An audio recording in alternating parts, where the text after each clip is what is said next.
Welcome to Sandisa TV. Today, we're diving into a gritty, blood-soaked tale about a garbage man who takes out more than just the trash. He takes out an entire criminal operation. This one's packed with action, drama, and a whole lot of pipe-wrench justice. Oh, and in case it wasn't obvious, spoilers ahead. So, if you don't want to know how it all goes down, now's your chance to bail. Otherwise, hit that like button, subscribe, and let's get into it. We start in Utica, New York, a city that's seen better days. Crumbling buildings, crime on every corner, and a general sense of maybe I should move fill the air. In the middle of it all, we meet our main guy, an ex-hitman turned garbage collector, who everyone just calls Clean. He's got a face that screams I've seen some things, and he spends his days collecting trash, fixing broken things, and keeping to himself. Well, mostly. When he's not busy picking up people's junk, Clean spends his time at a local thrift shop, selling repaired items for a few bucks. He's got a workshop filled with tools, old photographs, and just enough sad lighting to let you know he's haunted by his past. See, he used to have a daughter, but something tragic happened. The movie doesn't immediately tell us what, and now he's carrying enough guilt to fill a landfill. One evening, while doing his usual rounds,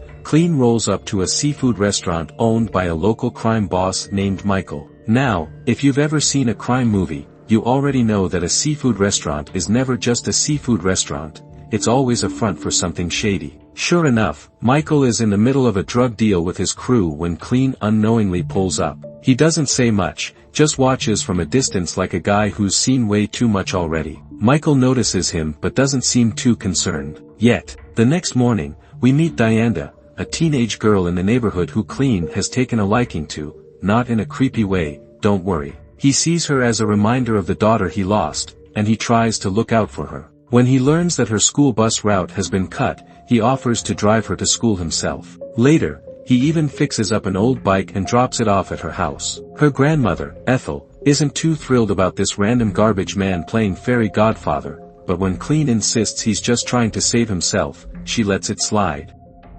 Meanwhile, over at Michael's seafood, drug empire, things are getting violent. Turns out his suppliers shorted him on his cocaine shipment, and Michael is not the type to file a polite customer complaint. Instead, he beats one of his own men to death in front of his teenage son, Mikey, whose reaction is somewhere between horrified and I need therapy immediately. That evening, Clean finds the aftermath of this little disciplinary action while doing his trash run. Just as he's about to mind his business and keep it moving, Michael himself shows up. Instead of being, concerned about leaving a dead body out in the open, Michael apologizes for the smell and offers Clean some cash. Clean turns it down, clearly unimpressed with the whole situation. The next day, Clean's car breaks down in what can only be described as the wrong part of town. While he's trying to fix it, a group of thugs chases a man past him and into an alley. Clean, in a move that proves he just can't help himself, follows them, only to get knocked out with a baseball bat. He wakes up in a hospital,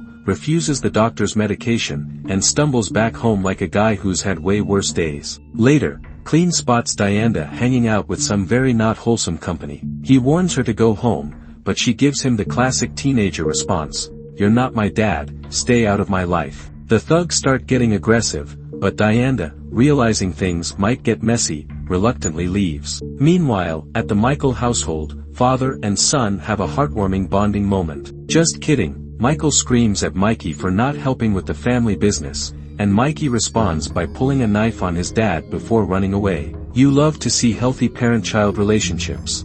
Clean, still committed to his side hustle of fixing up abandoned houses, stumbles across a horrifying scene, Dianda being attacked by the same thugs from before, who are filming the whole thing. Without hesitation, Clean goes full action hero, grabbing a pipe wrench and turning the would-be rapists into a cautionary tale. Mikey, unfortunately for him, is among them and gets the worst of it. The next morning, Michael finds out his son is in the hospital and may never talk properly again. He watches the video footage of the attack and realizes who's responsible. Instead of taking a moment for some self-reflection, he orders his corrupt cop friend, Frank, to kill Dianda and Ethel and bring Clean to him alive.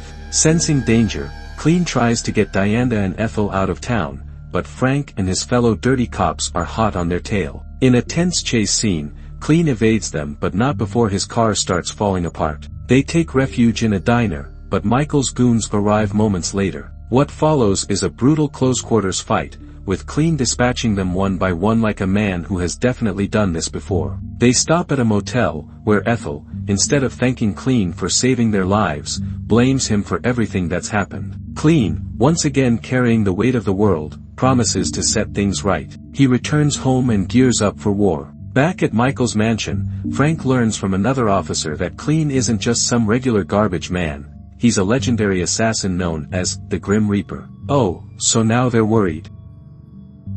Clean calls Michael, giving him the classic "I'm coming for you" warning, and then, in one of the most over-the-top yet satisfying moments of the film, he drives his garbage truck straight into Michael's house. What follows is an all-out massacre. Armed to the teeth, Clean tears through Michael's men like they're made of paper, but Michael himself manages to put up a fight. The two brawl, and for a moment, it looks like Clean might be done for, until he turns the tables and is about to finish Michael off. But then, plot twist. Mikey shows up with a gun. Michael, thinking his son will save him, is in for a surprise when Mikey instead empties the clip into his dad. He then turns the gun on Clean, but, oops, no more bullets. Clean spares him and walks away. Sometime later, the city is finally at peace. The streets are safe again, kids are playing outside, and Dianda, riding her bike, spots a familiar garbage truck rolling by. She smiles, knowing that the neighborhood's guardian angel is still out there. And that's the recap.